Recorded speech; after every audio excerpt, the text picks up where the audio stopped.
السلام عليكم، كي دايرين؟ مزيانين بخير، نتمنىكم تكونوا بخير وعلى خير. مرحبا بكم في فيديو جديد ديالي. اللهم صل وسلم وبارك على سيدنا محمد وعلى آله وصحبه أجمعين. اليوم جيت نشارك معاكم احسن وانجح ميني بيتزا سهله، والاهم كتجي بنينه بزاف. جربوها وما غاديش تندبوا، مع صلصه كتجي خطيره.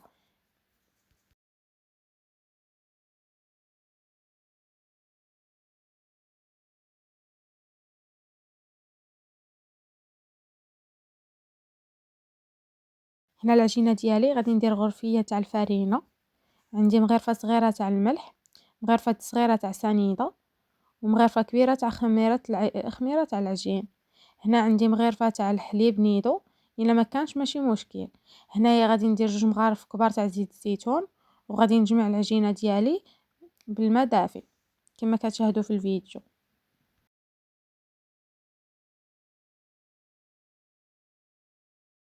انا عندي شويه الزعتر غادي نديرو على العجينه ديالي.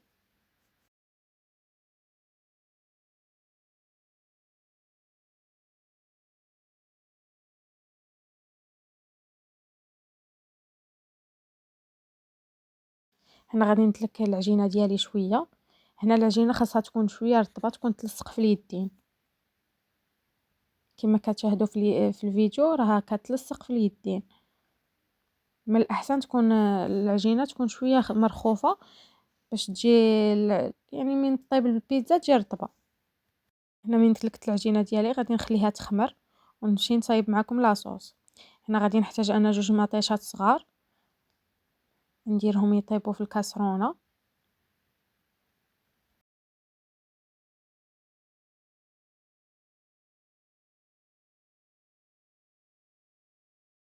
ندير المطيشه ديالي طيب فوق البوطه، ومن طيب نطحنتها هنايا ودرتها في المقيله. غادي نزيد عليها شويه الزعتر، ونزيد شويه ملح،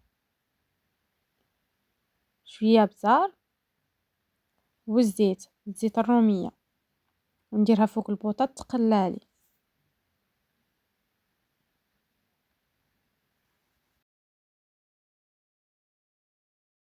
هذه هي لاصوص ديالي ملي كطيب كتجي على هذا الشكل. هنا انا في البيتزا ديالي غادي ندير شويه البصله وشويه الحرور، غادي نقطعهم هكا شرائح طويله كما كتشاهدوا في الفيديو.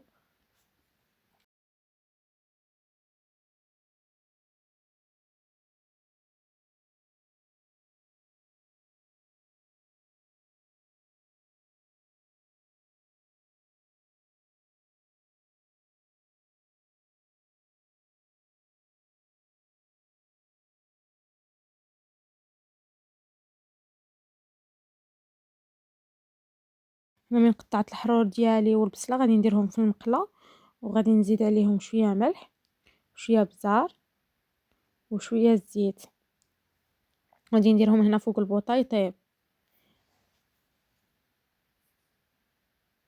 هنا الصراحه انا جاتني المقله شويه صغيره، قلبتها في مقيله كبيره وصافي. هنايا الحرور والبصله طابوا. هنا صافي العجينه ديالي خمرت، كتجي على هذا الشكل. من تخمر غادي نقسمها على 2 ونشكلها معاكم كما كتشاهدوا في الفيديو.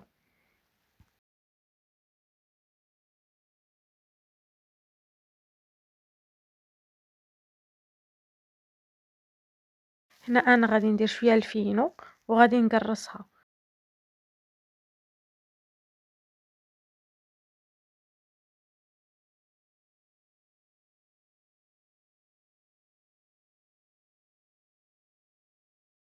جربوا هاد العجينه ديال البيتزا كتجي زوينه بزاف بزاف، ومن الاحسن ترقوها حيتاش اصلا غادي تجي تنفخ من نديروها في الفران.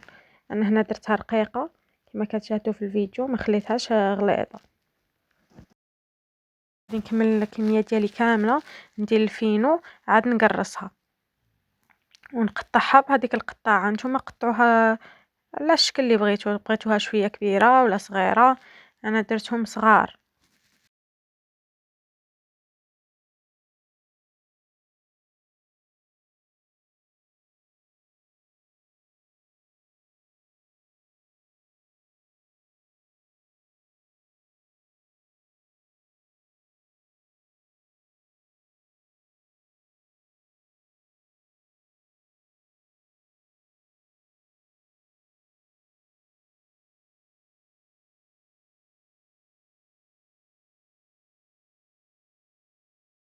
هنا درتهم في اللاطه ديالي اللي غادي نديرهم في الفران، وغادي ندير لهم بواحد الفرشيطه نثقبهم. غادي نكمل الكميه كامله هكا. هنا لاصوص ديالي غادي نديرها فوق البيتزا.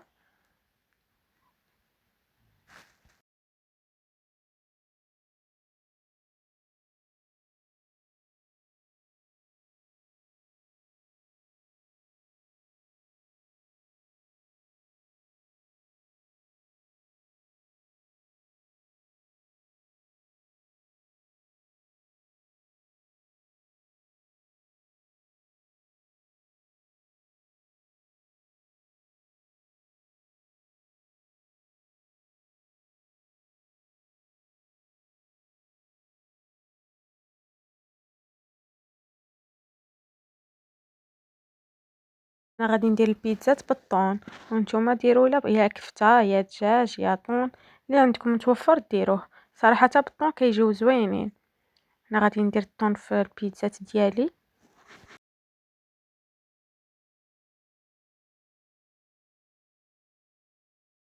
وهنا غادي ندير الحرور والبصله فوق البيتزا.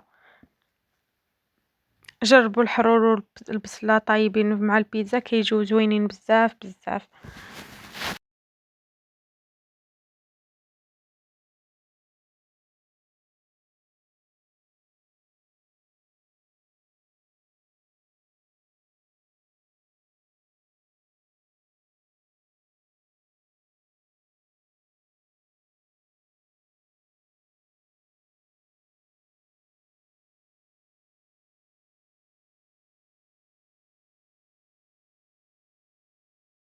صافي درت لهم الطون والحرور والبصله. غادي نديرهم في الفران يكون مسخون من قبل، يكونوا مسخنين من قبل. هنا صافي قلعتهم كانوا طابولي، وغادي ندير عليهم موتزاريلا ديالي ونديرها لتحت غير الذوب. انا ما درتهاش بالاول حيتاش موتزاريلا غادي نديروها الذوب ما غاديش طيب ولا. من غادي نديرها وغادي نديرهم يطيبوا، نديرهم يذوب الفرماج. هذه هي النتيجه تاع البيتزا ديالي، كيجيو زوينين ويجيو رطبين. نتمنىكم تجربوهم، واللي عجبو الفيديو ديالي ما تنساوش تخليو لي كومونتير وجيم، واللي ما مابونيش معايا يتابونا. وشكرا لكم بزاف بزاف، الى اللقاء.